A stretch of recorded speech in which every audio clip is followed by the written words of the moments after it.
Welcome into the Talkin Tide podcast on the Pigskin Podcast Network. I am Chase Goodbread, the sports columnist with the Tuscaloosa News, joined as I am each week by Travis Ryer, the longtime senior analyst at BamaOnline.com. I want to thank you all for joining us, either video or audio, for the Talkin Tide podcast. Our Twitter feed is Talkin_Tide.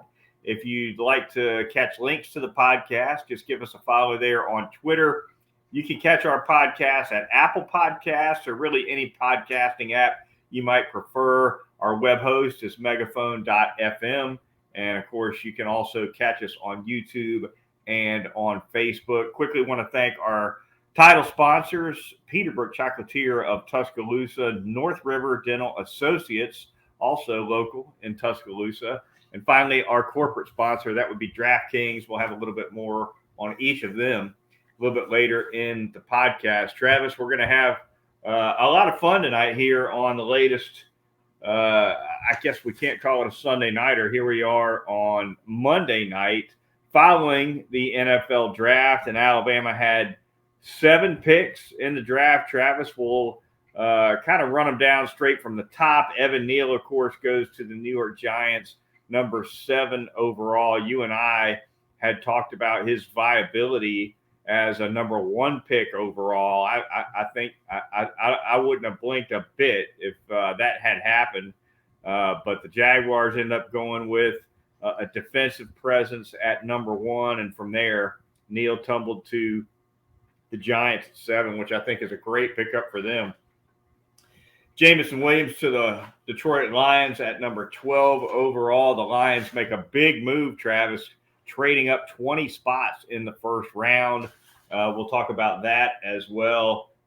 Get into the second day and third day picks a little bit later. But first, Travis, your thoughts on the landing spots for Neal and Williams. Yeah, the Jags didn't listen to us real good, did they? No. I think we were both in the corner of, if it wasn't Neal, just an offensive lineman, really. And once you saw the 5 defensive players go off the board in the top 5 picks, which was kind of a surprise in its own right, but also spoke to the lack of a real franchise caliber quarterback in this draft as well, because you're typically not going to get out of the top 5 picks without a quarterback going. But it was that kind of draft, and that really paved the way for some potential there with Neal in the top 2 or 3 picks. But he goes 7. I think it's a great pickup.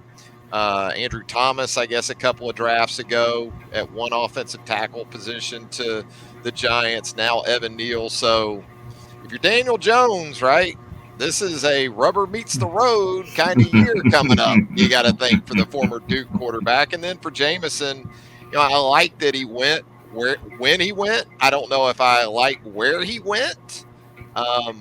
But, Jared Goff is serviceable, I guess. But if you're the Lions, you may be thinking, let's go ahead and try to get some pieces before we really have an opportunity in next year's draft to perhaps get the signal caller for our future.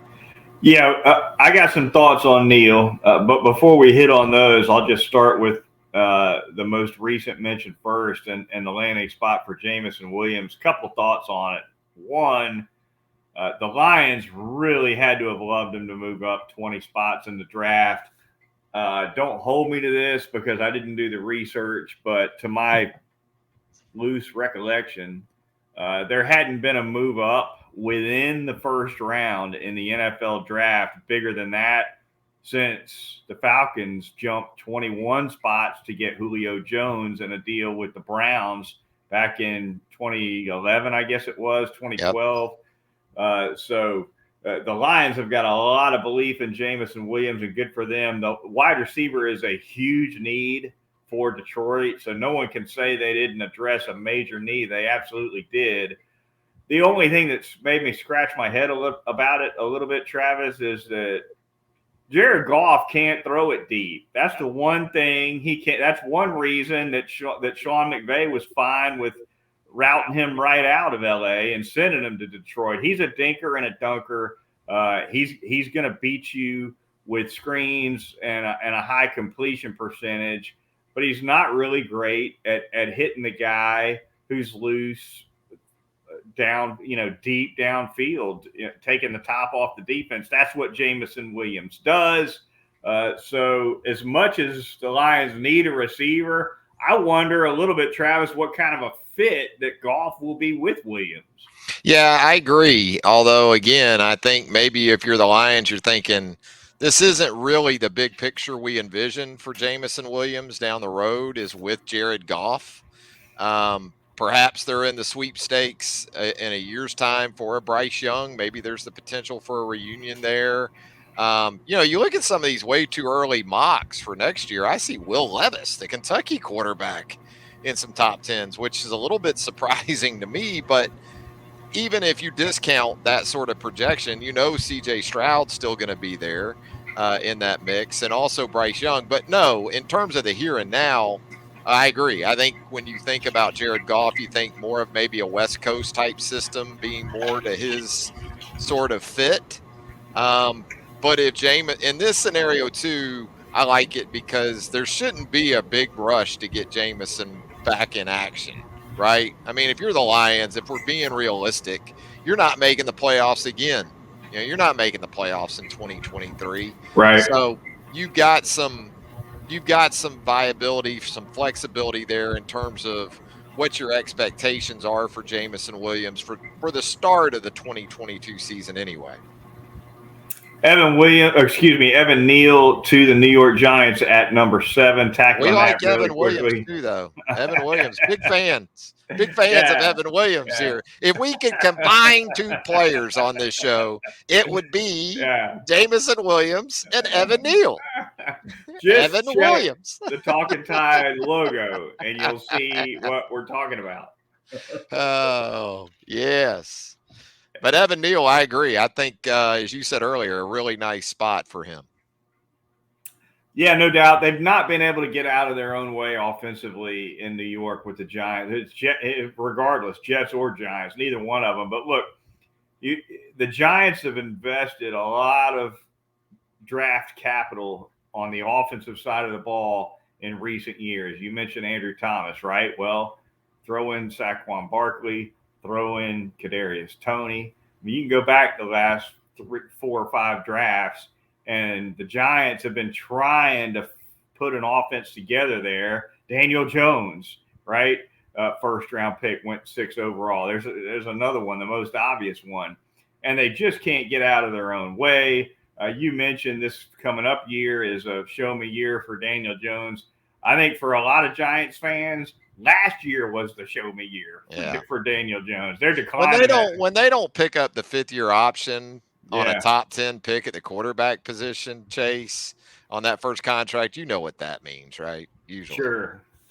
Yeah, Daniel Jones definitely, unless things turn around in a big way, he's going to be on his way out of New York eventually. But they certainly, I mean, look, if you – they've got some weapons, right? I mean, they've gone out and they've spent some free agent money too. Galladay, he was not, they spent a lot of money on him. They've got the skill positions. They got a block. Maybe the answer is another tackle. I think Evan Neal's a nice fit. We'll see what happens. Barkley with the knee, is he really back finally? That's what you're trying to figure out too. I think that is what they would love their offense to be more about, but we haven't seen it yet, right? Not yet. It is it's a rubber meets the road year for sure for Giants fans. Second day of the draft, Travis, we'll move on there. John Metchi to the Texans in the second round, 44th overall. Phil Mathis to the Washington Commanders, second round, 47th overall. Christian Harris to the Texans, where he'll link up with John Metchi, 75th overall for Christian Harris. And then finally, Alabama running back Brian Robinson, whose draft party down in Destin, Florida, I was fortunate to have a chance to actually sit in on. He goes to the Washington Commanders, third round, 98th overall with a compensatory pick. Jalen Armour-Davis goes on day 3 to the Ravens, 5th round, 119th overall. Travis, some of your quick thoughts on day 2 and 3 picks. Maybe the pecking order of Alabama guys 3, 4, and 5. Did that surprise you a little bit? I wasn't really surprised that Metchi went third of the group. We talked about this in our player draft a week ago. I liked Harris. I thought it would be Harris. Yeah, I did too. But I liked Metchi the best of the next guys up beyond the first rounders. So, but then Federian goes between the two. I guess there probably shouldn't have been too big a surprise once you got into that area, but there was a lot of positive buzz about Christian, especially after the 40 he produced in Indianapolis, and kind of his background and what you perceived his skill sets to be strengths looking ahead to the NFL, that maybe he would be early day 2. And he had to wait. So that was a little bit of a surprise. I was happy for Brian Robinson. You'd seen some 4th and 5th round stuff for him. So I think that was earlier than a good bit of people anticipated for the former Hillcrest running back. And, going into day 3, even as I know we'll talk about, you kind of felt like there was still potential for more there, rounds 4 through 7. But, day 2, I just thought the pecking order in rounds 2 and 3 was as interesting as anything. Yeah, I saw Harris as the most likely guy to be the 3rd Alabama player off the board. Didn't happen. He ended up being the 5th Alabama player off the board. Mathis to the Commanders in the 2nd round surprised me a little bit. And I've always liked Phil Mathis. I've never loved him. I've always liked, as a player. I thought that was a little high for Mathis. I thought Harris at 75th was a little bit low. Robinson actually went roughly where he was projected. But to sit in on the party, Travis, and watch Kenneth Walker, Breece Hall, Rachaad White from Arizona State, a couple other backs go in front of him. To be in that environment, it felt like it was taking forever, of course. Yeah. And he finally went. Yeah, there were only 7 picks left on Friday night when the Commanders took him. And much as I enjoyed the company of the Robinson family, and much as I hope they enjoyed mine, they definitely didn't. They definitely were hoping they didn't have to see my mug again on Saturday. Yeah. And I told them that as I departed on Friday night, I told them, I said, I know y'all didn't want to have to see me on Saturday. They said, nah, you're right, we didn't. Yeah, they'd rather have seen probably an IRS auditor at that point on Saturday morning at the door than media or anyone else. You're just happy at that point, especially that late on day 2, that it went down the way it did for Brian, because that's a lot better sleep on Friday night than it otherwise would have been, because you go into Saturday, you've got 4 rounds left. You could go 4th round, you could go 6th. At that point, you really don't know what to expect. I mean, there's uncertainty going into the draft to begin with. I think Brian realistically probably thought, you'd know more about this, that he was probably a day 2 guy is what he was looking at, maybe early day 3. But you think about having to go to sleep on that if you're not taking on Friday and then riding that into Saturday. No fun. And the catering bill goes up, right? You gotta come with another spread. Yeah. You gotta come with everybody showing back up. Here's the Goodbread guy again. He had 36 wings yesterday. He prefers flats. He's picky about his wings. He hogged all the ranch. He ate all the celery. Not this guy again. You know what? The fellow that did the cooking down there was Robinson's uncle. I spent a little bit of time chatting with him. Great guy. He had done. He had some steaks that he bought on Friday morning that he didn't cook on Friday. He was hanging on to them just in case for Saturday. Yeah. But smart man. He cooked the vast majority of the food right there on Friday afternoon. Wings, burgers, sausages, etc. And it was happy for them. Good eating, no doubt about it. But you point out, Travis, that the final day of the draft probably not as deep as anybody would have thought for Alabama. Jalen Armour-Davis goes to the Ravens 5th round. No surprise there. But beyond that, that was it. Everybody else a UFA. Among the UFAs, Travis, I think the guy who to me was the biggest surprise to go undrafted was Josh Jobe, who signed a UFA deal with the Philadelphia Eagles. And I know Jobe has had an injury or two at Alabama. His play has been inconsistent at times.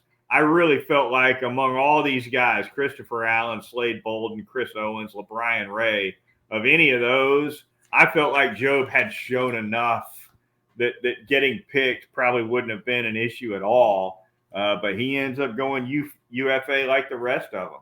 Yeah, I think in retrospect, if you think about it from the team's perspective, there just probably wasn't enough of an extended stretch for Josh Jobe with all the starts he made over the final 2 seasons and really all the action he saw over the last 2 or 3 seasons at Alabama. There just wasn't enough quality play for an extended stretch. And I'm talking about penalty free. It seemed like week in and week out, Josh was hit with PIs or holding or lining up offside. Just for a guy who had that many starts in the bank. And then conversely, teams went at him, because you had Patrick Surtain the second on the other side. Even Jalen Armour Davis in 2021 sort of emerged as the one guy in that rotation that you didn't target as much. And so with the targets that went Josh Jobe's way, probably wanted to see more in the way of production, whether it was interceptions, pass breakups, things like that. But, I think he's a guy that when you talk about the undrafted free agent path, he's got a chance, plays the right position, probably has some versatility positionally. And as you pointed out, a guy that from a special teams perspective, you like a lot. Yeah. Chris Allen, Slade Bolden, Chris Owens, LeBrian Ray, the other four. I suppose Bolden and Allen maybe, particularly Allen, I guess maybe could get a little bit of a look on special teams as well. But for me, if we're handicapping the Alabama's UFAs for most likely to stick and make a roster, Jobe tops it for me. You like Jobe? Yeah, how about you? Out of those. I worry about pretty much all of those guys other than Slade Bolden, who I think if you were going to handicap it, you might have Slade at the bottom of the likelihood list. Although special teams, again, something that he excelled at Alabama, so that gives him a sliver of a hope, I think.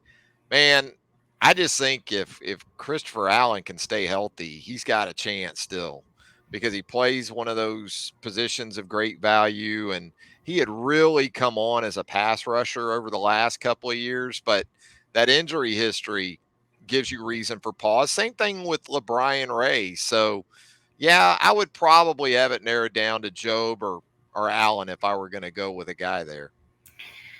Talkin Tide podcast on the Pigskin Podcast Network. Thanks for joining us here on megaphone.fm and all of your favorite podcasts. Going to thank a couple of sponsors for the program before we wrap things up here on the podcast. Going to start by telling you all about North River Dental Associates and that fantastic dental service that you get from Dr. Jack Smalley and his great staff of dental hygienists, conveniently located in Tuscaloosa at 1100 Fairfax Park. That's right off of Watermelon Road. Whatever your dental needs, your family's dental needs, get it done at North River Dental.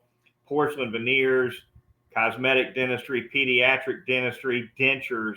They do it all. They've got teeth whitening services that are extremely popular as well. They're doing Botox and Juvederm treatments also at North River Dental. Give them a call to schedule one of those. The phone number is 752-3506 or visit northriverdentist.com. It's North River Dental Associates. I'm going to tell you about Peterborough Chocolatier out there, 1530 McFarland Boulevard North in the Indian Hills section of Tuscaloosa. Mother's Day coming up on Sunday. You know Mama loves those hand-dipped chocolate strawberries, that chocolate popcorn as well there at Peterborough Chocolatier. Maybe do her something a little more formal. They've got those box chocolates, those signature items that you can find there at Peterborough Chocolatier as well. Mother's Day 2022 is upon us. We talked about it. Goodbread's going to be at the Kentucky Derby on Saturday.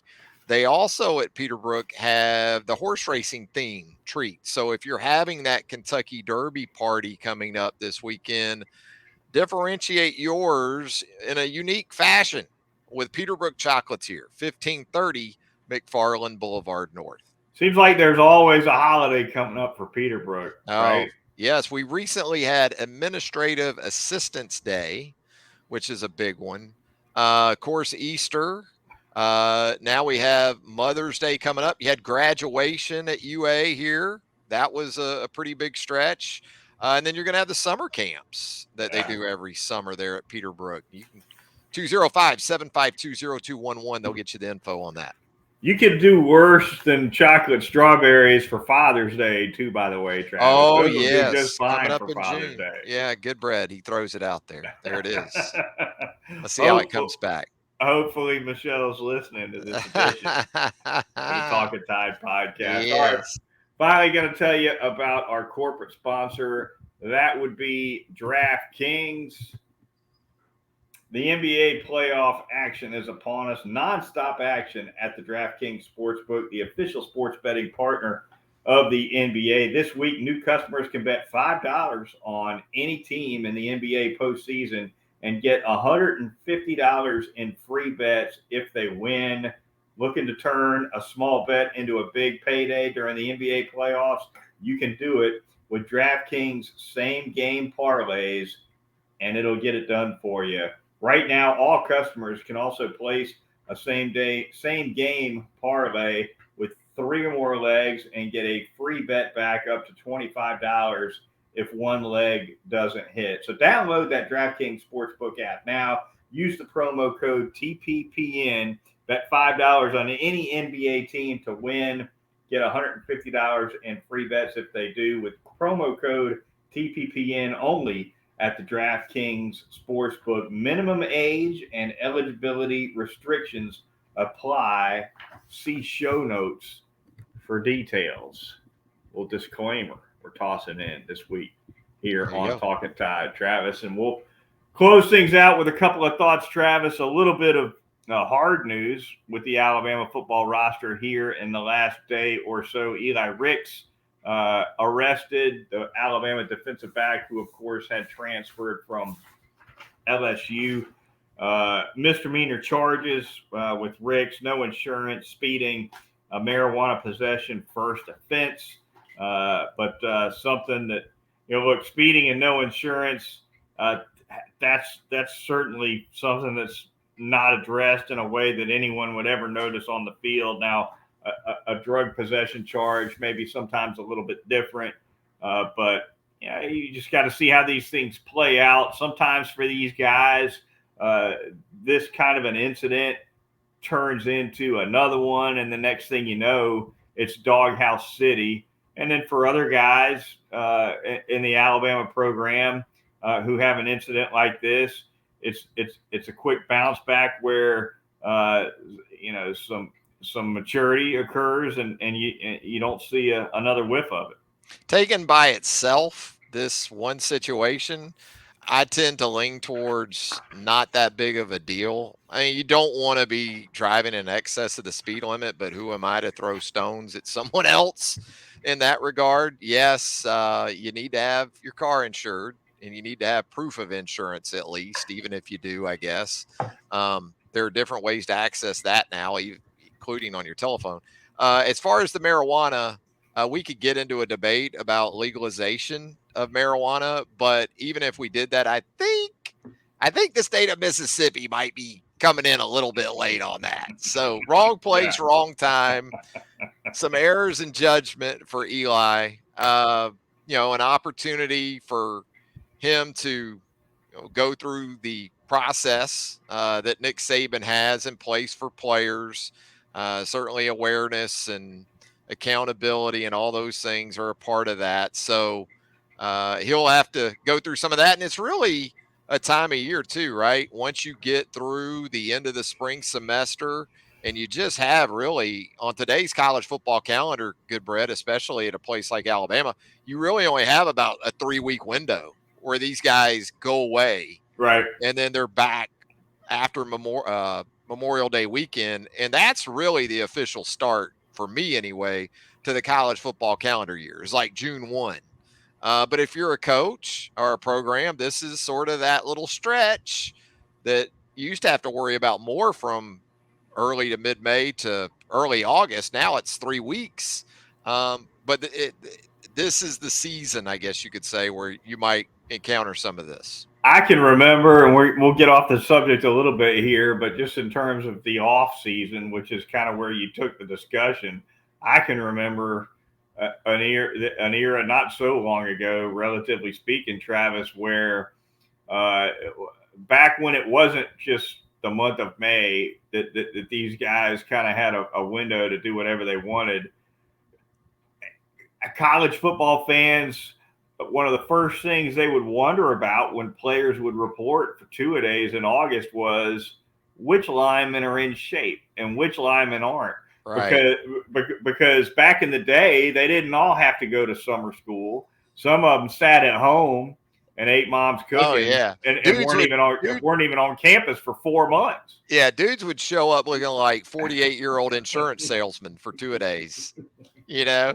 Looked like they showed up for the high school reunion game, or something. They were 46 years old. Yeah, those were the days. You're right, no doubt. You don't have that anymore because the guys don't. They literally don't have even maybe a month or so total year round that they're away from it. Yeah.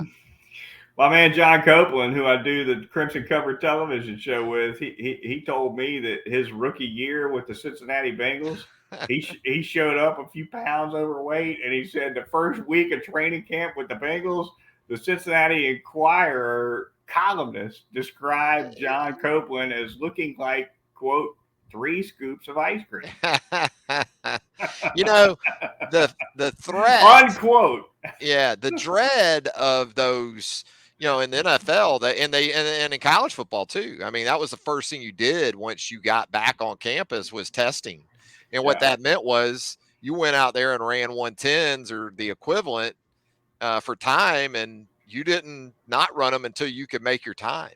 Right. So that was about the only accountability that there really was, other than you're trying to win a starting job, or you're trying to go on to the next level if you're a college player. But no, it's entirely changed in the last 15 years or so. Real quick before we get out of here, Travis, wanted to talk a little bit about the NCAA's half measure remedy for fake injuries. I don't know if you saw it, but the NCAA, they've got a rules oversight committee that I guess more or less rubber stamps the recommendations they get from the rules committee, trying to deal with fake injuries, which is a real scourge, in my opinion, on college football. It's a blight, Travis, and nothing less than that.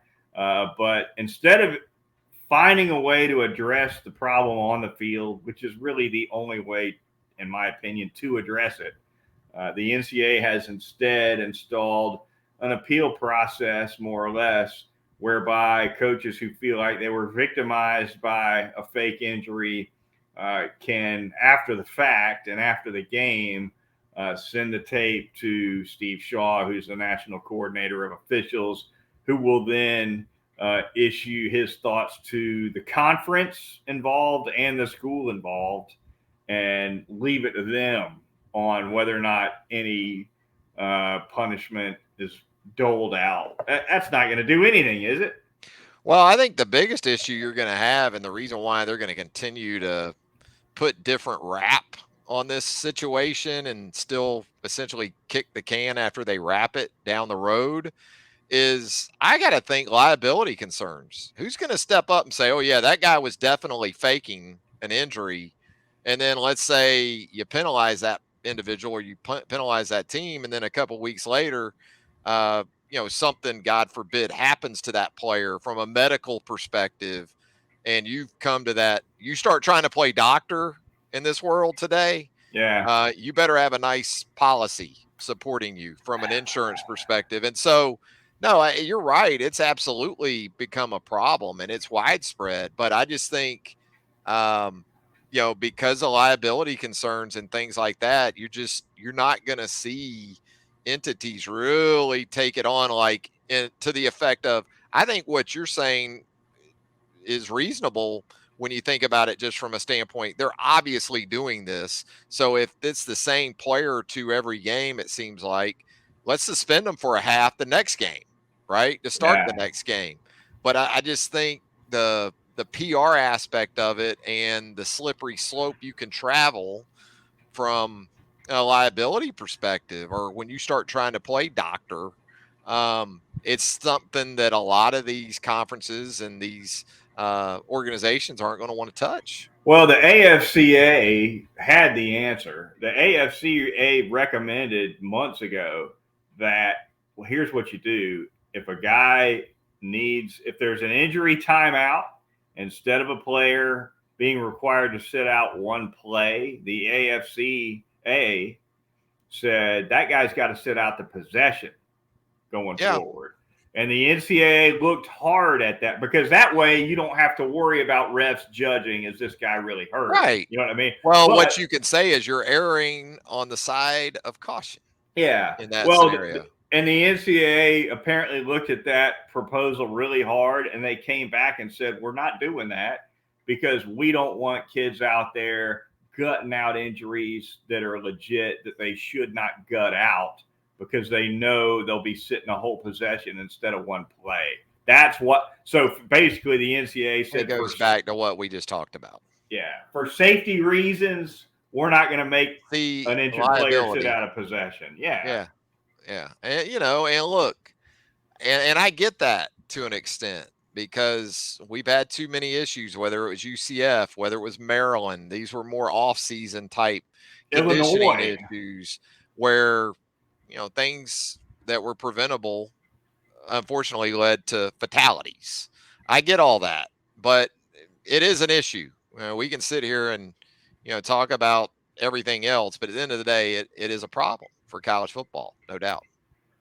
It's going to do it for this edition of the Talkin Tide podcast. Thanks for joining Travis Reier of BamaOnline.com, and of course myself, Chase Goodbread, sports columnist with the Tuscaloosa News. Travis and I will be back at it once again next weekend for the Sunday Nighter. I'll be coming off that Kentucky Derby. We'll have a little bit of news for you then, and plenty more chatter on Alabama athletics. For Travis Reier, I'm Chase Goodbread. We'll talk to you next week on Talkin Tide.